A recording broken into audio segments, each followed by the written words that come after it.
Ano daw ba ang penalty pag hindi ka sumunod doon sa kanilang pag-classification? Wala pa po siya sinasabing mga sanctions. Pero sinabi daw, huhulihin ka daw. Uhulihin ka, yun sabi. Yes. Yes. Ikukulong ka ba? Eh, yan ang hindi ko po alam.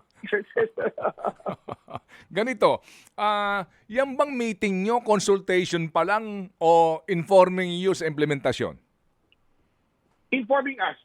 Actually, hindi lang po DA eh. There were 5 or 6 agencies na nandoon naman mga representative eh. At least it was an online meeting. Oo, sige. It So, was a Zoom meeting. sino-sino mga nandun? Alam ko may PNP, may taga-PhilRice. Mhm. Nakalimutan ko po yung iba eh. Okay, sige. Pero ito, hindi na ito consultation para kunin ang side ninyo at bumuo pa lamang ng programa kung hindi sinasabihan kayo na ito ipatutupad na. Yes, yan ang sinasabi po nila. So, pwede sabihin natin na implement now, consult later. Kumbaga, practically, walang konsultasyon kasi nga sinasabihan kayo, you have to follow this. Yes. Opo. Okay, magandang matanong natin dito. Nandun ba si Secretary Laurel?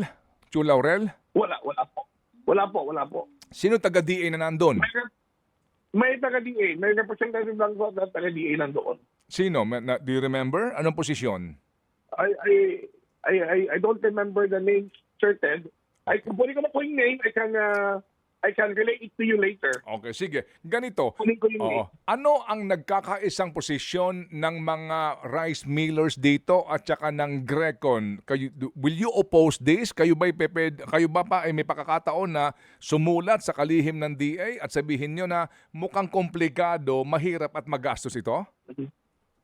Yes, sa Grecon side, pag-usapan namin, I think, kailangan talaga namin sulatan na nagiging complicated na yung magbebenta ng bigas. Nagiging complicated na po kasi pati yung mga variety, yung isa-isa, mahirap po yan, mahirap. Okay.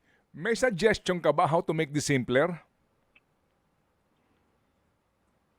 Certain, yung kung ano kinsalayan natin doon sa mga variety, premium rice, Delorado, I mean, sana, yun ang yan ang alam din ng tao eh. If you put those variety, whatever variety, you have to educate again the consumer. Okay, sige. Kami nga na nasa rice, hindi ka namin ma-determine anong klaseng variety ito eh. How much more for the consumer?